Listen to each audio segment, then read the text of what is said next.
ॐ श्रीगौर्या सकलार्थदं निजपदां भोजेन मुक्तिप्रदं प्रौढं विघ्नवनं हरन्तमनघं श्रीधुण्डितुण्डासिना वन्दे चर्मकपालिकोपकरणैर्वैराग्यसौख्यात् परं नास्तीति प्रदिशन्तमन्तविधुरम् श्रीकाशिकेशं शिवं शङ्करं शङ्कराचार्यं केशवं बादरायणं सूत्रभाष्यकृतौ वन्दे भगवन्तौ पुनः पुनः।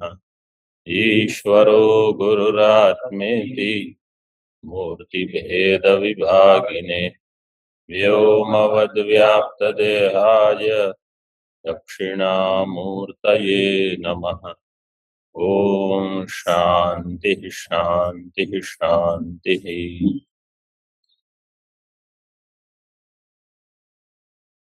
शब्द में प्रत्यय और प्रकृति होते हैं। प्रत्यय का अर्थ अगर आप प्राचुर्य लोगे, प्रकृति का विशेषण हो जाएगा, मतलब प्रकृति अर्थ विशेषण होगा, प्राचुर्य अर्थ जो होगा वो विशेष्य होगा। तो विशेषण का जो प्रतियोगी है वो भी वहां उपस्थित होगा। तो जब कहेंगे आनंद प्रचुर, इसका अर्थ है वहां दुख अल्प, अल्प दुख भी वहां है। प्रतियोगी आनंद का है दुख, प्रतियोगी अल्पत्व अपेक्षत्वात्। तो पूर्व पक्षी शंका करते हैं, अस्तु को दोषः तत्र आह, ठीक है तो इसमें दोष क्या है? कहते हैं तथा च सती यत्र नान्यत पश्यति नान्यत शृणोति नान्यत विजानाति स भूमा इति भूमनि ब्रह्मणि तद व्यतिरिक्ता भाव श्रुति उपरुध्येत। भूमा ब्रह्म में जिसमें अन्य का अभाव है, इस श्रुति के साथ विरोध होगा, क्योंकि यह श्रुति कहती है वहां ब्रह्म मात्र है, अन्य का अभाव है।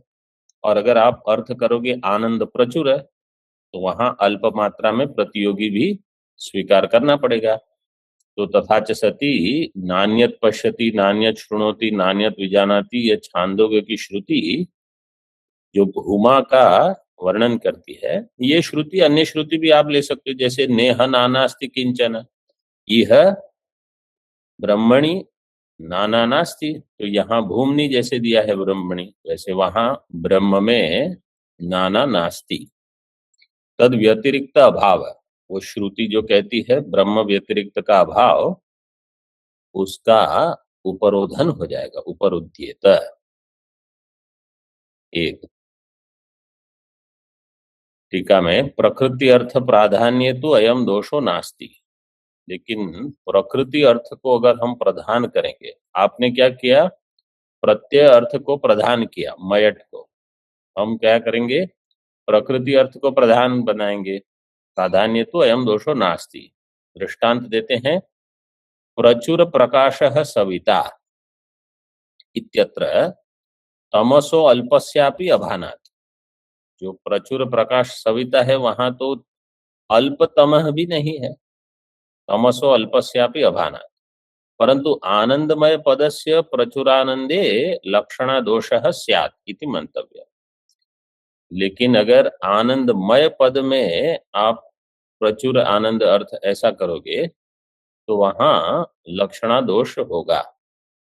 लक्षणा दोष कैसे होगा वो बता दिया पहले, इति मंतव्य। किंच भिन्नत्वात् घटवत् न ब्रह्म इत्याह। पक्ष क्या है वो आप बताएंगे। भिन्नत्वात् न ब्रह्म, न ब्रह्म ये साध्य है, घट दृष्टांत हो गया, भिन्नत्व हेतु हो गया, पक्ष क्या होगा, आनंदमय। आनंदमय क्योंकि वृत्तिकार के मत में आनंदमय ब्रह्म है, तो उसका निषेध कर रहे हैं कि नहीं, क्यों, भिन्नत्वात्, आनंदमय जो है वो कोश है, वो ब्रह्म से भिन्न है, जैसे घट है। अब कैसे, वो बताते हैं। प्रतिशरीरंच प्रियादि भेदादानंदमयस्यापि भिन्नत्वम्। प्रतिशरीरम आनंदमय कोश भिन्न है। क्यों? क्योंकि प्रतिशरीर प्रिय मोद प्रमोद भिन्न है। कभी जहां प्रिय होगा वहां कहीं अन्य में नहीं होगा। प्रतिशरीरंच भेदा प्रियादि भेदाद आनंदमयस्यापि भिन्नत्वम्। ब्रह्म तो न प्रतिशरीरम भिद्यते, लेकिन ब्रह्म प्रतिशरीर में भिन्न नहीं होता। सत्यम ज्ञानम अनंतम ब्रह्म इति आनंत्य श्रुते है। तो जो प्रति शरीर भिन्न होगा, बताना क्या चाहते हैं यहाँ, जो प्रति शरीर भिन्न होगा वो ब्रह्म नहीं होगा। ऐसे तो आनंदमय जो है वो कोश है, प्रति शरीर भिन्न है, इसलिए वो ब्रह्म नहीं है। ब्रह्म तो न प्रति शरीरम विद्यते सत्यम ज्ञानम अनंतम ब्रह्म इति आनंत्य श्रुते है। वहां तो अनंत्य है, तो एक ही है वो। और श्वेताश्वतर श्रुति देते हैं, एको देवः सर्वभूतेषु गूढ़ः सर्वव्यापी सर्वभूतांतरात्मा। वो एक ही है, इसलिए प्रति शरीर भिन्न नहीं हो सकता, और वो व्यापक है, तो इसलिए वहां वस्तु परिच्छेद भी नहीं हो सकता। इति च श्रुत्यंतरात्।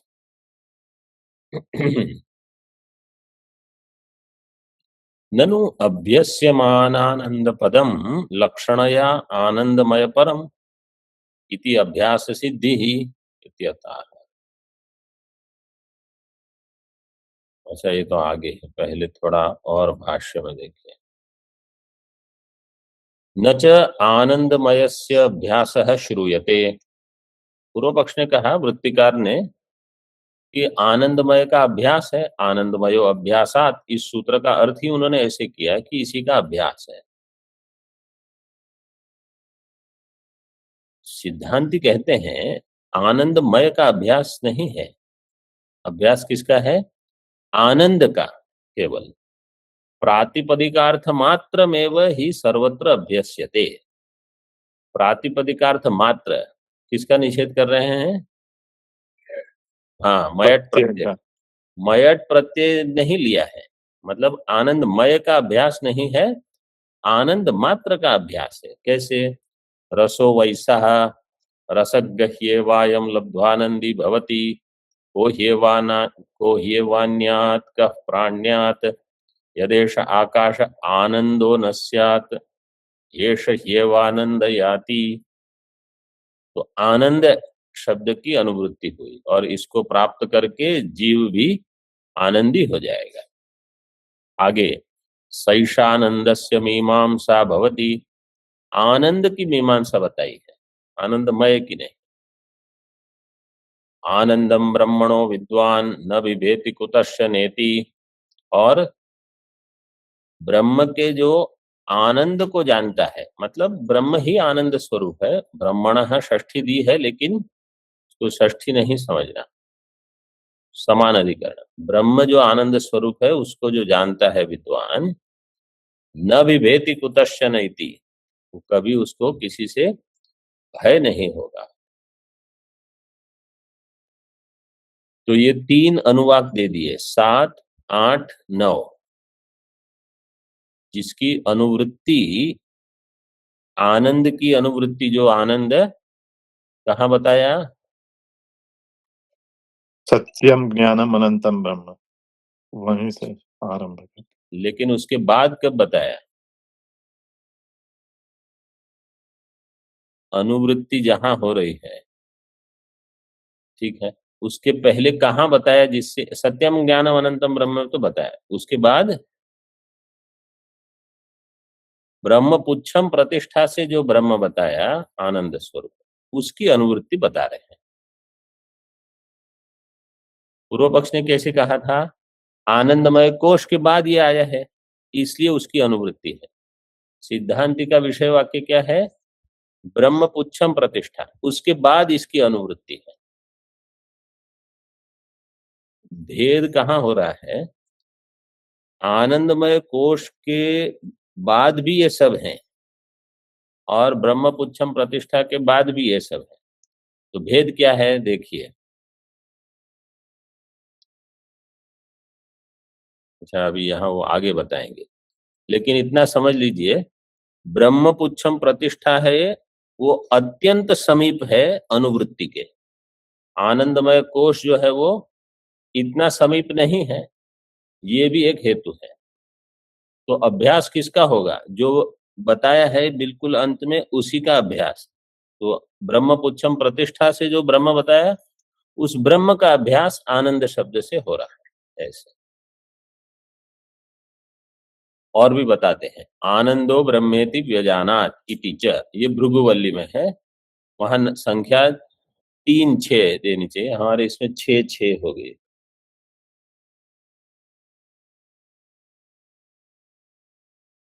इति च आनंदाद एव खल विमानी भूतानि जायन्ते, 3-6 कर दीजिए।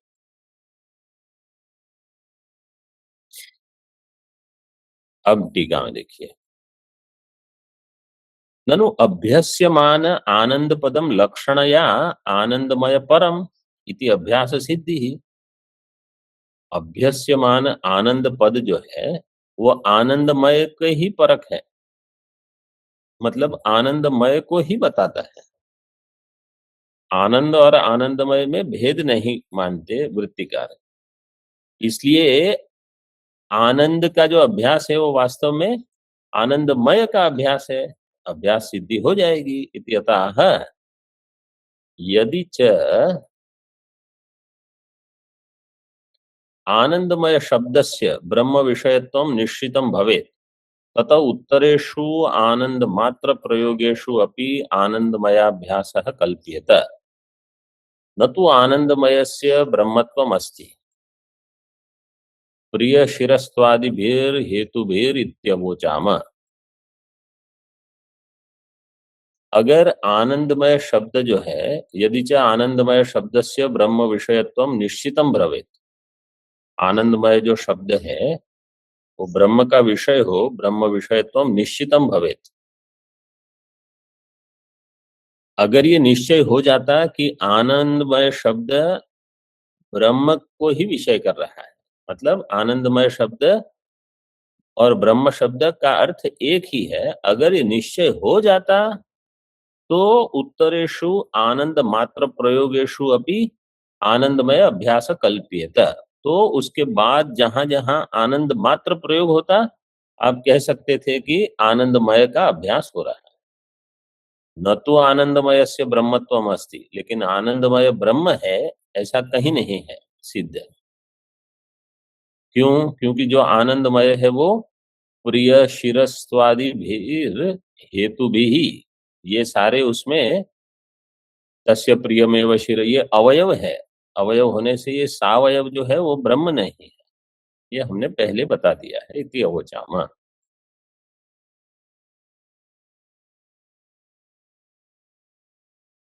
टीकाकार इसको स्पष्ट करते हैं, आनंदमयस्य ब्रह्मत्वे निर्णीते सति आनंद पदस्य तत्परत्व ज्ञानात् अभ्यास सिद्धि तत्सिद्धौ तन्निर्णय इति परस्पराश्रय इति भाव। आनंदमयस्य ब्रह्मत्व निर्णीते, आनंदमय जो है वो ब्रह्म है, ये निर्णय हो जाने पर आनंद पदस्य तत्परत्व ज्ञानात्, आनंद शब्द ब्रह्म परक है, तो आनंद पदस्य तत्परत्व ज्ञानात् अभ्यास सिद्धि। इसलिए देखो, आनंदमय ब्रह्म और आनंद पद, तीन चीजें हैं। आनंदमय ब्रह्म आनंद पद, अगर आनंदमय ब्रह्म है ये सिद्ध हो गया, तो ब्रह्म की जहां अनुवृत्ति हो रही है, ब्रह्म ही आनंद रूप से बताया गया है उसके बाद कि 2, 3, 4, 5 बार। अगर ये सिद्ध हो जाता कि आनंदमय ब्रह्म है, तो जो अनुवृत्ति है आप उसमें समझ सकते हो, यह अनुवृत्ति आनंद की है, आनंद ब्रह्म है, ब्रह्म आनंदमय है, इसलिए आनंदमय की अनुवृत्ति हो रही। लेकिन आनंदमय ब्रह्म है ये सिद्ध नहीं हुआ है। आनंदमय से ब्रह्मत्व निर्णीते सती अगर ये निर्णय हो गया तो आनंद पद जो है तत्परत्व ज्ञानात, वो ब्रह्म परत्व होने से आनंद पद आनंदमय इस परत हो जाता। तो आनंद की जो अभ्यास, आनंद का अभ्यास है, उसकी सिद्धि उससे हो जाती। अब आप क्या कहते हो, आनंदमय ब्रह्म है, क्यों? क्योंकि आनंद का अभ्यास हुआ है। आनंद का अभ्यास है, इससे क्या सिद्ध कर रहे हो आप? क्योंकि ब्रह्म आनंदमय। अगर आनंदमय ब्रह्म है ये सिद्ध हो जाता तो आनंद का अभ्यास आप कह सकते हो आनंदमय का अभ्यास है। लेकिन आनंदमय ब्रह्म है ये सिद्ध नहीं हुआ। परस्पर आश्रय कैसे बताते हैं, देखिए, आनंदमय से ब्रह्मत्व निर्णीते सती आनंद पदस्य तत्परत्व ज्ञानात अभ्यास सिद्धि। आनंद पद जो है वो तत्पर होगा, तत्पर हो जाएगा आनंदमय पर, तो इसलिए उसके ज्ञान से ज्ञानात अभ्यास सिद्धि, आनंदमय के अभ्यास की सिद्धि हो जाती। और तत्सिद्धौ तन निर्णय, जब आनंदमय के अभ्यास की सिद्धि हो गई तो आप ये कहोगे इसलिए आनंदमय ब्रह्म है। लेकिन आनंदमय ब्रह्म सिद्ध नहीं हुआ है, इसलिए जो आनंद का अभ्यास है वो आनंदमय का अभ्यास नहीं आप स्वीकार कर सकते। और अगर आप सिद्ध कर दोगे कि आनंद का जो अभ्यास है वह आनंदमय का अभ्यास है, तत्सिद्धौ तन्निर्णय, आनंद का अभ्यास अगर आनंदमय का अभ्यास है ये सिद्ध होगा तो सिद्ध होगा कि आनंदमय ब्रह्म है। तो आनंदमय ब्रह्म है ये कैसे सिद्ध होगा? एक पहला निर्णय जो आपका है वो द्वितीय पर निर्भर करता है। आनंदमय ब्रह्म है, क्यों? क्योंकि आनंद का अभ्यास। चूंकि आनंद का अभ्यास है इसलिए आनंदमय ब्रह्म है। पहले में आपने आनंदमय ब्रह्म है ये प्रतिज्ञा की, हेतु दिया आनंद का अभ्यास, आनंद से अभ्यासात। अब आप क्या कहते हो, आनंद से अभ्यास, हेतु क्या दोगे? आनंदमय से ब्रह्मत्वात्। ये परस्पर आश्रय हो रहा है, इति भाव। अयम अभ्यास पुच्छ ब्रह्मण इत्याह, ये अभ्यास किसका है? पुच्छ ब्रह्म जो है उसी का अभ्यास है। तस्मात् श्रुत्यंतरे विज्ञानम आनंदम ब्रह्म इति आनंद प्रातिपदिकस्य ब्रह्मणि प्रयोग दर्शनात्। श्रुत्यंतर में विज्ञानम आनंदम ब्रह्म, बृहदारण्यक में इति आनंद प्रातिपदिकस्य, आनंद ही ब्रह्म है, आनंद प्रातिपदिक ब्रह्म है, आनंद प्रातिपदिकस्य ब्रह्मणि, आनंदमय नहीं कहा। यदेश आकाश आनंदो न स्यात् इत्यादिर ब्रह्म विषयः प्रयोगो न तु आनंदमयाभ्यास इति अवगंतव्यम्। यदेश आकाश आनंदो न स्यात्, यह जो है श्रुति ब्रह्म विषय प्रयोग, इसमें ब्रह्म विषय प्रयोग न तो आनंदमय अभ्यास इति अवगंतव्यम्।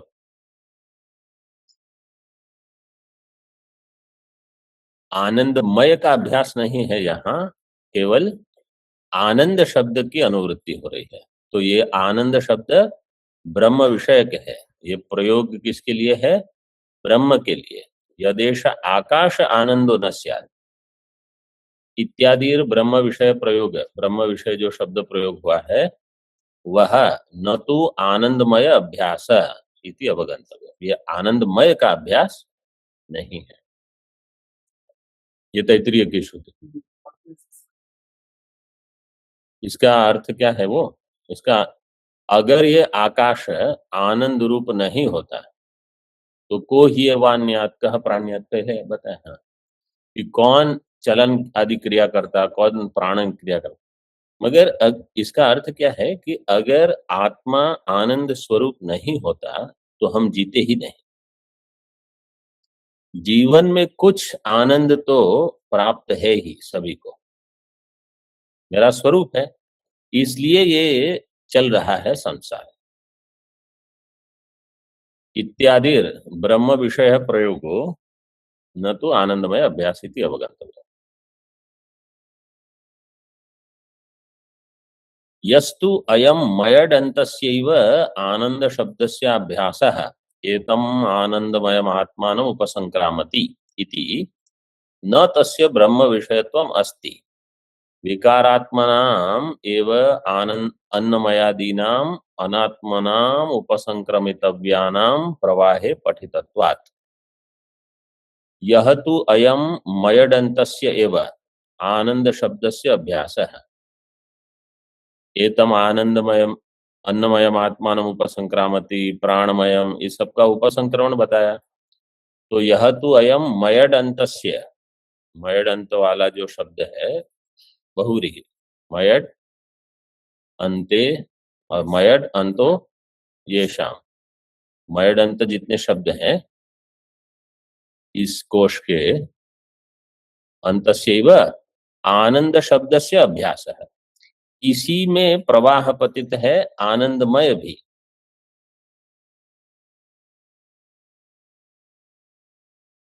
तो पूर्व पक्ष ने क्या कहा कि ये आनंद का अभ्यास है, सिद्धांत कहते हैं नहीं, वो आनंदमय का अभ्यास है। एतम आनंदमयम आत्मानम उपसंक्रामति इति न तस्य ब्रह्म विषयत्वम अस्ति, वो ब्रह्म विषयक नहीं है। क्यों? विकारात्मनाम एव अन्नमयादि नाम, अन्नमयादि विकार है, प्राणमय विकार है, इसी प्रकार आनंदमय भी विकार है, विकार होने से वो अनात्मा है। अन्नमयादि नाम अनात्मनाम उपसंक्रमितव्यानाम प्रवाहे पठितत्वात्, ये प्रवाह में पठित है उपसंक्रमादि वाक्य, तो आनंदमय भी विकार रूप से ही है। टीका में देखिए,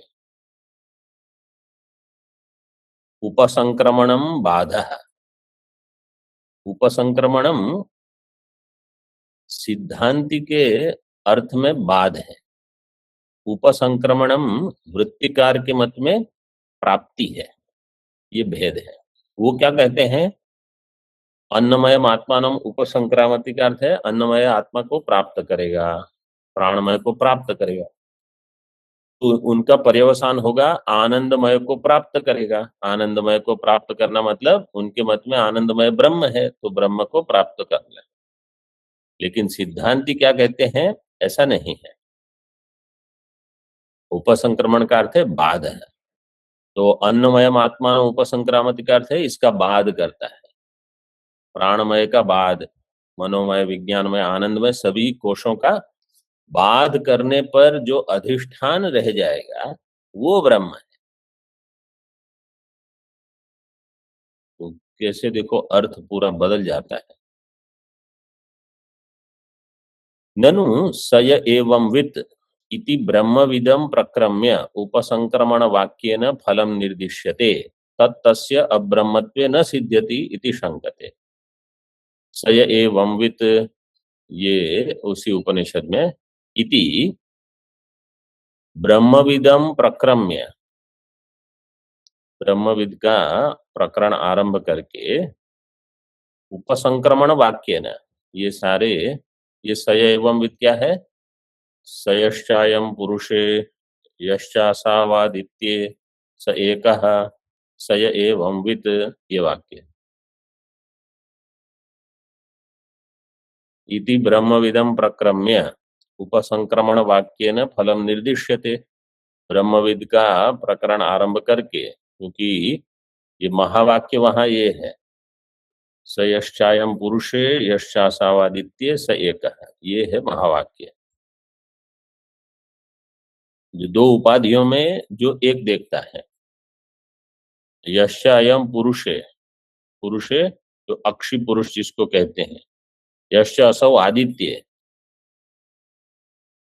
वह एक है। आदित्य हिरण्यगर्भ उपाधि को लेकर जो यहाँ है वही वहां है, ऐसे उस चेतन को बताया। आगे उपसंक्रमण वाक्य न फलम निर्दिश्यते, उसका फल बताया। तस्य अब्रह्मत्व न सिद्ध्यति, अगर वो ब्रह्म नहीं है तो यतो वाचो निवर्तन्ते इत्यादि फल सिद्धि नहीं होगी। इस प्रकार से पूर्व पक्ष शंका करते हैं। ननु आनंदमयस्य उपसंक्रमितव्यस्य अन्नमयादिवत् अब्रह्मत्वे सति नैव विदुषो ब्रह्म प्राप्ति फलम निर्दिष्टम भवेत्। आनंदमय उपसंक्रमितव्यस्य अन्नमयादिवत्, अगर आप कहते हो कि अन्नमय का उपसंक्रमण प्राणमय इन सब का तो हुआ, आनंदमय का भी उपसंक्रमण अगर हो जाए तो आनंदमय अगर ब्रह्म नहीं है तो अब्रह्मत्वे सति नैव विदुषो ब्रह्म प्राप्ति फलम निर्दिष्टम भवेत्, तो ज्ञानी को ब्रह्म प्राप्ति होगी ही नहीं, क्योंकि आप आनंदमय का अर्थ क्या कर रहे हो? अब्रह्म, ब्रह्म नहीं, वो कोश विकार। तो ये फल कैसे होगा? सिद्धांत कहते हैं नैष दोष।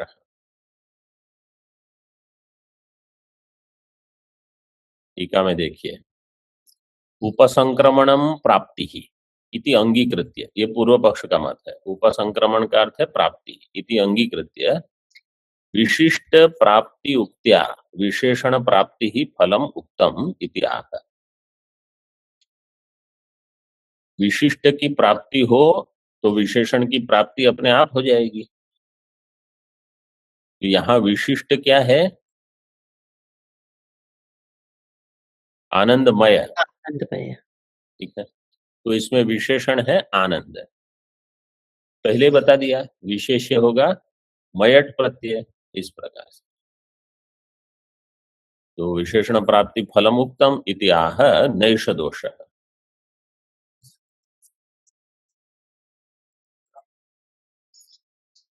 ब्रह्मपुच्छम दिया।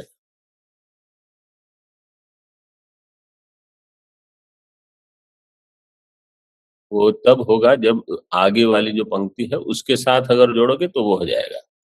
ज्ञानेन कोशानाम बाधः तत् इति, तत् का अर्थ क्या है? ज्ञानेन कोशानाम बाधः तत्, उपसंक्रमण, तत् का अर्थ है उपसंक्रमण। तो ज्ञान के द्वारा जब कोश का बाध हो जाएगा तब विशेषण विशेष्य कैसे बनेगा? आनंदमय जो है वो हो जाएगा विशेषण। विशेषण तो नहीं होगा, विशेष्य ही होना चाहिए। विशिष्ट प्राप्ति उक्त्या विशेषण प्राप्ति ही फलम। ये जो है उपसंक्रमणम प्राप्ति ही इति अंगीकृत्य, ये अंगीकार कौन करेगा? सिद्धांत। पूर्व पक्षी कहेगा उपसंक्रमण प्राप्ति है, सिद्धांति के मत में उपसंक्रमण बाध है। लेकिन अभी केवल उसका अंगीकार करके पहले अर्थ बताते हैं, फिर अपना जो स्वारस्य है वो बाद में बताते हैं। तो विशिष्ट प्राप्ति उक्त्या विशेषण प्राप्ति ही फलम उक्तम। अच्छा, ये आगे टीका मूल में देखिए, आनंदमय उपसंक्रमण निर्देशेन एव उच्च प्रतिष्ठा भूत ब्रह्म प्राप्ते है फलस्य निर्दिष्टत्वात्। यहाँ विशिष्ट कैसे लोगे आप? वहां विशेषण क्या दिया है टिप्पणी में? विशेषण, और विशेष्य आनंदमय विशिष्ट है, और विशेषण है ब्रह्म।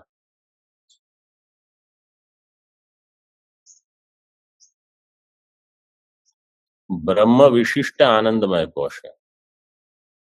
मतलब ऐसे आप समझ लीजिए कि आनंदमय की जब अनुभूति होती है तो उसके साथ ब्रह्म की अनुभूति तो होती है। वास्तव में ब्रह्म हो जाएगा विशेष्य, क्योंकि जो विशेषण होता है वो अगौण होगा, जो विशेष्य होगा वो मुख्य होता है। विशेषण होगा वो गौण होगा, विशेष्य होगा वो मुख्य होगा। आनंदमय की प्राप्ति यहाँ हिंदी में ऐसे दिया है, आनंदमय की प्राप्ति के कथन से ही पुच्छ और प्रतिष्ठाभूत ब्रह्म की प्राप्ति रूप फल का निर्देश है। आनंदमय की प्राप्ति जब बताते हैं तो उसके कथन से ब्रह्म की प्राप्ति है, लेकिन वो कब होगी? जब आप उपसंक्रमण का अर्थ बाध करोगे। जैसे कोई कहेगा कि मुझे रज्जु सर्प मिल गया, तो इसका अर्थ क्या है? रज्जु मिल गई, आपको अधिष्ठान की प्राप्ति हो गई। तो वहां वो इसमें देखिए मैं टिप्पणी पढ़ लेता हूं। उपसंक्रमण शब्द का अर्थ बाध है, प्राप्ति नहीं है। आनंदमय के बाद से पुच्छ आधार, आनंदमय के बाद से, आनंदमय का जब बाद करोगे तो पुच्छ आधार ब्रह्म प्राप्ति रूप फल अर्थात प्राप्त होता है। यह भाष्य का अर्थ है। रत्न प्रभा में अभ्युपगमवाद से उपसंक्रम शब्द का अर्थ प्राप्ति किया है और उसी के अनुसार पूर्व पक्ष है। रत्न प्रभा में अभ्युपगमवाद से पहले उपसंक्रम शब्द का अर्थ प्राप्ति किया है। ये जो वाक्य अभी हम पढ़ रहे हैं उसी के अनुसार पूर्व पक्ष है। यह बात रत्न प्रभा की उपसंक्रमणम बाधः इस पंक्ति पर ध्यान देने से प्रतीत होती है। मतलब उपसंक्रमण का मुख्य अर्थ अगर आप बाध लोगे तो जब आपको आनंदमय की प्राप्ति होगी उपसंक्रमण रूप से, आप जो कहते हो, तो उसमें ब्रह्म की प्राप्ति हो जाएगी, क्योंकि वास्तव में उपसंक्रमण बाध बता रहा है, तो अधिष्ठान वहां उपलब्ध है। केवल पूर्व पक्ष के मत में तो आनंदमय की ही प्राप्ति है, उनके मत में वो अधिष्ठान नहीं लेंगे। मतलब अधिष्ठान मानते हैं, लेकिन वो अधिष्ठान स्वीकार नहीं करते कि आनंदमय से ब्रह्म की प्राप्ति कैसे होगी, क्योंकि ब्रह्म अधिष्ठान है। हाँ, तो जो विशेषण होता है वो गौण हो जाता है। ब्रह्म अगर विशेषण बन गया ब्रह्मपुच्छम, इसलिए ये जो वाक्य है रत्न प्रभाकार का, उसको वहां टिप्पणीकार ने ऐसे दिया है कि वो केवल अभ्युपगमवाद से उसका स्वीकार करके उपसंक्रम का अगर अर्थ आप प्राप्ति करोगे तो ऐसे हो जाएगा। लेकिन वास्तव में अब भाष्य की पंक्ति फिर से देखिए। ननु आनंदमयस्य उपसंक्रमितव्यस्य अन्नमयादिवत् अब्रह्मत्वे सति नैव विदुषो ब्रह्म प्राप्ति फलम निर्दिष्टम भवेत्। ये प्रश्न हुआ कि अगर आनंदमय का उपसंक्रमण हो जाएगा तो ब्रह्म, अगर आपके अर्थ में जैसे आप कहते हो वो प्रवाह पतित है, प्रवाह में ही आया है, तो आनंदमय का उपसंक्रमण इसका अर्थ प्राप्ति नहीं है, तो ब्रह्म की प्राप्ति जो फल है वो होगा ही नहीं। तो सिद्धांत कहते हैं नैष दोष, आनंदमय उपसंक्रमण निर्देशे नैव, आनंदमय के उपसंक्रमण के निर्देश से ही उच्च प्रतिष्ठा भूत ब्रह्म प्राप्ति है फलस्य निर्दिष्टत्वात्। आनंदमय का उपसंक्रमण का अर्थ है बाध, उसका निर्देश होने पर उच्च प्रतिष्ठा भूत ब्रह्म की प्राप्ति ये फल निर्दिष्ट हो जाता है।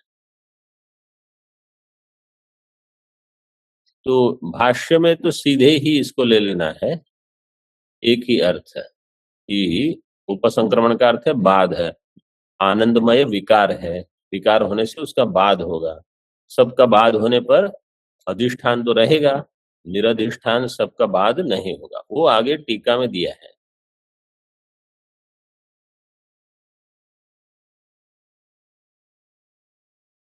ज्ञानेन कोशानां बाधः तत् उपसंक्रमणम् इति सिद्धान्ते बाध अवधि प्रत्यगानंद लाभो अर्थात उक्तः।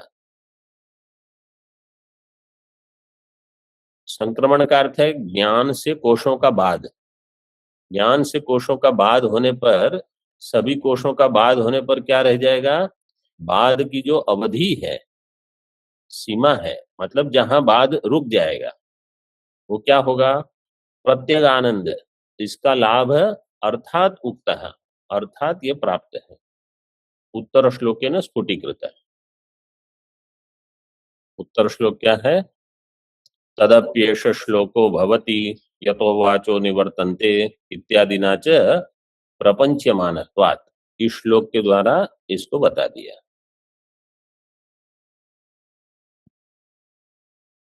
या तो आनंदमय सन्निधाने सो कामयत, अभी थोड़ा और बताते हैं, ये तो पूर्व पक्ष ने सो कामयत बताया था एक हेतु में, एक अधिक एक सूत्र के द्वारा, कि जो कामना करता है, सिद्धांत ने कहा था कामना कौन करेगा, जो ईक्षण कर रहा है, तो इसलिए वो प्रधान नहीं है, जीव भी नहीं है, प्रधान और जीव दोनों का निषेध किया था उस सूत्र में। सो अकामयत बहुश्याम प्रजायेय इति इयं श्रुतिरुदाहृता सा ब्रह्मपुच्छं प्रतिष्ठा इति अनेन सन्निहित तरेण ब्रह्मणा संबध्यमाना न आनंदमयस्य ब्रह्मतां बोध प्रतिबोधयति। सो कामयत बहुश्याम प्रजायेय, प्रजायेय, जायेय क्या रूप है, क्या रूप, और विधिलिंग में विधिलिंग, फिर आत्मनेपद है, उत्तम पुरुष वचन, विधिलिंग। ये सूत्र था कामाच नानुपेक्षा, इस सूत्र में सो कामयत इसका उद्धरण हुआ था। इति इयं श्रुतिरुदाहृता सा ब्रह्मपुच्छं प्रतिष्ठा इति अनेन सन्निहित तरेण, तो इसमें सबसे सन्निहित है ब्रह्मपुच्छम प्रतिष्ठा, उसके सन्निहित है ये सो कामयत, न कि आनंदमय के सन्निहित है। सन्निहित तरेण ब्रह्मणा संबध्यमाना न आनंदमयस्य ब्रह्मतां प्रतिबोधयति, आनंदमयस्य ब्रह्मतां न प्रतिबोधयति का श्रुति ही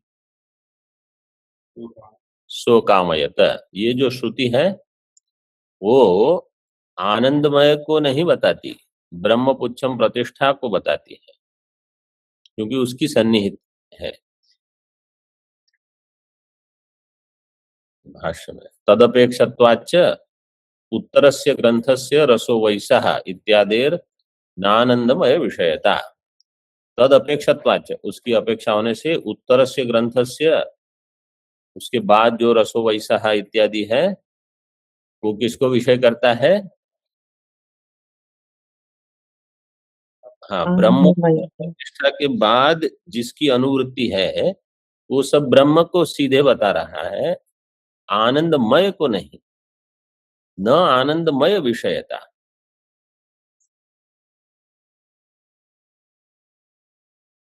इस सूत्र की, मतलब इस अधिकरण की व्याख्या इतनी लंबी है, और प्रथम एक मत, अभी तो और भी है आगे, देखते रहिए थोड़ा। तो सो अकामयत, इसमें कामयत, कामयितृ पुच्छ ब्रह्म विषयत्वाद इत्यर्थ है। कामयिता कौन है, जो पुच्छ ब्रह्म विषय वाला है।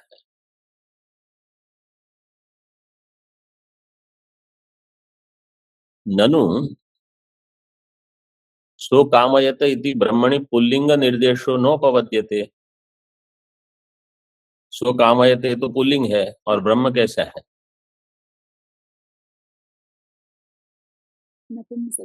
नपुंसक लिंग है, इसलिए नहीं होगा। निर्देशो न उपपद्यते, नायम दोष है। सिद्धांत कहते हैं नहीं, इसमें कोई दोष नहीं है, नायम दोष है। तस्माद् वा एतस्माद् आत्मनः आकाशः सम्भूतः इति अत्र पुल्लिंगेन अपि आत्मशब्देन ब्रह्मणः प्रकृतत्वात्। क्योंकि आरंभ में ही कैसे कहा, तस्माद् वा एतस्माद्, तो तस्मात् से लेना है ब्रह्म, एतस्मात् से लेना है क्या? आत्मा। एतस्मात् से आत्मा, एतस्माद् आत्मनः। तो नपुंसकलिंग ब्रह्म का पुल्लिंगत्व ने प्रयोग हुआ है। इति अत्र पुल्लिंगेन अपि आत्मशब्देन ब्रह्मणः प्रकृतत्वात्। मतलब जहां पुल्लिंग शब्द का व्यवहार हो वहां समझ लो आत्मा है, जहां नपुंसकलिंग तस्माद् वा एतस्माद् आत्मनः, हाँ नहीं, तस्माद् वा एतस्माद् है ना, एतस्माद् किसको बताता है? आत्मा। तस्माद् ब्रह्म को, तो समान अधिकरण में आ गए। वह ब्रह्म जो यह आत्मा है, तस्माद् ब्रह्मणः एतस्माद् आत्मनः, दोनों पंचमी में है। वो ब्रह्म जो यह आत्मा है, इससे आकाश की सृष्टि हुई। कहाँ पे? तस्मात् में नपुंसक मान लो, लेकिन एतस्मात् में, क्योंकि आत्मनः शब्द है, आत्मा आपको सन्निहित है, इसलिए आत्मा के लिए आप तत् शब्द नहीं प्रयोग करते। ब्रह्म के लिए तत् शब्द, फिर वही ब्रह्म अहम रूप से भासमान है, सन्निहित है, इसलिए एतस्मा एषः शब्द प्रयोग होता है। तो एतस्मात् तो पुल्लिंग में, ब्रह्मणः प्रकृतत्वात्। ओम पूर्णमदः पूर्णमिदं पूर्णात् पूर्णमुदच्यते पूर्णस्य पूर्णमादाय पूर्णमेवावशिष्यते। ओम शांति शांति शांति। शंकरं शंकराचार्यं केशवं बादरायणं सूत्रभाष्यकृतौ वन्दे भगवन्तौ पुनः पुनः। ईश्वरो गुरुरात्मेति मूर्तिभेदविभागिने व्योमवद्व्याप्तदेहाय दक्षिणामूर्तये नमः।